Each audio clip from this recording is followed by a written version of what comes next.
بسم اللہ الرحمن الرحیم۔ السلام علیکم۔ Islamic studies first year general group, اس کے کچھ مزید سوالات آپ کی خدمت میں حاضر ہیں۔ آپ ان کو سنیں اور سمجھیں اور یاد کر لیں۔ پہلا سوال جو ہمارا ہے وہ ہے مسجد کی اہمیت۔ مسجد کی اہمیت بیان کرنی ہے کہ معاشرے میں مسجد کی کیا اہمیت ہے۔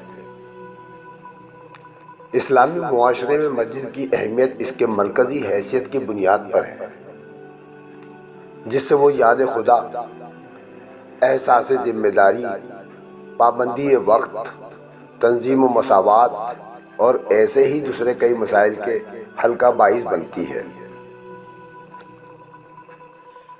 مسجد کا اولین کام یاد خدا کی ترغیب و تلقین ہے۔ اللہ کو یاد کرنے کا سب سے بہترین طریقہ نماز ہے، جو مسجد میں باجماعت پڑھی جاتی ہے۔ نماز کے ذریعے بندہ اپنے رب کو یاد کرتا ہے اور رکوع اور سجود ادا کر کے اپنے رب کا شکر ادا کرتا ہے۔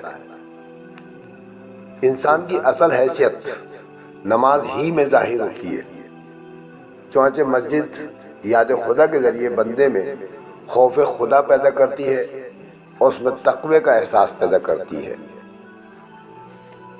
مسجد میں چونکہ نماز جماعت کے ساتھ ہوتی ہے، چنانچہ نماز جماعت کے ساتھ ادا کرنے سے تمام بندوں کو وقت کی پابندی کا احساس پیدا ہوتا ہے۔ اس کے علاوہ ان میں ایک احساس ذمہ داری بھی پیدا ہوتا ہے۔ وہ اذان کی آواز سنتے ہی مسجد کی طرف چل دیتے ہیں۔ اس کے علاوہ مسجد خاص طور پر مذہبی تعلیم کے لیے بھی مخصوص ہوتی ہے۔ اس میں مسلمانوں کو قرآن و حدیث کا درس دیا جاتا ہے۔ اس کے علاوہ مسجد تنظیم و مساوات کا سبق بھی سکھاتی ہے۔ ہر متعین وقت پر اذان ہوتی ہے۔ ہر متعین وقت پر نماز اپنے وقت پر ادا کی جاتی ہے۔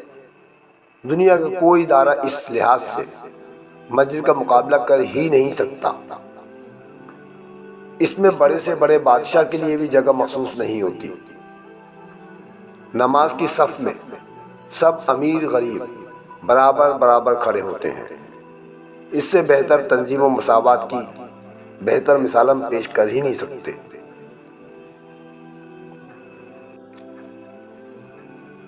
ہمارا سیکنڈ کوشچن یہ ہے کہ مسلمان شہری اور ذمہ کا فرق بیان کریں۔ کسی ملک یا ریاست کا باشندہ شہری کہلاتا ہے۔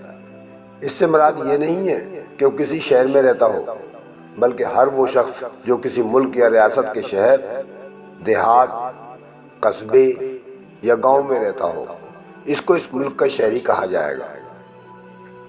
اس میں نسل اور مذہب کی کوئی قید نہیں ہے۔ ایک اسلامی ریاست میں مسلمان شہری وہ ہوتا ہے جو اللہ اور اس کے رسول صلی اللہ علیہ وآلہ وسلم پر ایمان لایا ہو، وہ تمام اسلامی احکامات کی پیروی کرتا ہو، اپنی زندگی اسلامی اصولوں کے مطابق گزارتا ہو۔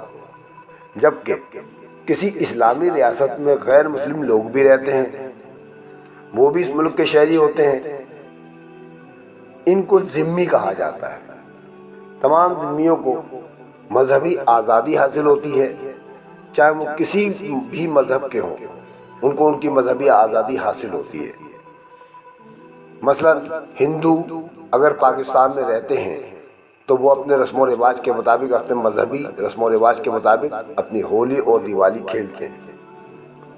اسی طرح عیسائی ہوں، یہودی ہوں، سکھ ہوں، وہ اپنے اپنے مذہبی رسم و رواج کے مطابق آزاد ہیں۔ اسلامی حکومت ذمیوں سے جزیہ وصول کرتی ہے۔ حکومت ان کی جان و مال کی حفاظت کی ذمہ دار ہوتی ہے۔ اگر کوئی مسلمان کسی ذمی کو ناجائز قتل کر دے تو اس سے قصاص بھی لیا جاتا ہے۔ تو یہ تھا فرق مسلمان شہری اور ذمی میں۔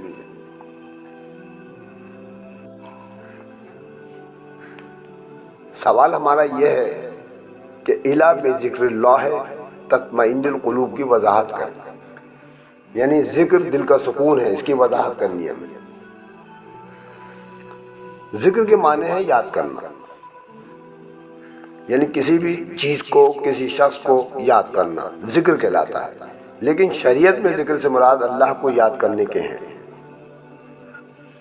اللہ کے ذکر کا نتیجہ یہ ہے کہ اللہ کو یاد کرنے سے سکون و اطمینان نصیب ہوتا ہے۔ حقیقت یہ ہے کہ سکون و راحت ہی ہر انسان کی خواہش ہوتی ہے۔ اسی چیز کے حصول میں انسان ساری عمر مارا مارا پھرتا ہے۔ کبھی وہ دولت و ثروت کو سکون و چین کا ذریعہ سمجھتا ہے تو ہر جائز اور ناجائز طریقے پر دولت کمانے میں لگ جاتا ہے۔ لیکن دنیا گواہ ہے کہ بڑے بڑے بادشاہوں کو بھی دولت سکون نہ دے سکی، بلکہ یہ طلب تو دن بدن بڑھتی ہی چلی جاتی ہے۔ دوسرے اس دولت کی وجہ سے انسان بری حرکتوں میں بھی گرفتار ہو جاتا ہے اور ذلت کے گڑھے میں گرتا چلا جاتا ہے۔ کبھی کوئی انسان دنیاوی فائدے کو دلی سکون سمجھ کر اپنے مشغلے اور کاروبار میں صرف اپنے ذاتی فائدے میں لگ جاتا ہے، لیکن یہ طریقہ بھی اسے سکون نہیں دیتا۔ الغرض کہ دنیا میں لوگ سکون حاصل کرنے کے لیے سینکڑوں طریقے اختیار کرتے ہیں، لیکن ان کو سکون حاصل نہیں ہوتا۔ اگر اس کو سکون مل سکتا ہے تو صرف اور صرف یاد الہی سے ہی مل سکتا ہے۔ ارشاد باری تعالیٰ ہے، ایسے ہی لوگ ہیں وہ جنہوں نے نبی صلی اللہ علیہ وسلم کی دعوت کو مان لیا اور ان کے دلوں کو اللہ کی یاد سے اطمینان نصیب ہوتا ہے۔ خبردار رہو، اللہ کی یاد ہی وہ چیز ہے جس سے دلوں کو اطمینان نصیب ہوا کرتا ہے۔ تو چنانچہ ہمارے دل کا سکون اگر ہمیں حاصل کرنا ہے تو اللہ کو یاد کرتے رہیں۔ ہم لوگ زیادہ سے زیادہ اللہ کو یاد کریں، اور ذکر کا سب سے بہترین طریقہ نماز ہے۔ اگر ہم نماز 5 وقتہ باقاعدگی کے ساتھ ادا کریں گے تو ہمارے دل کو سکون مل سکتا ہے۔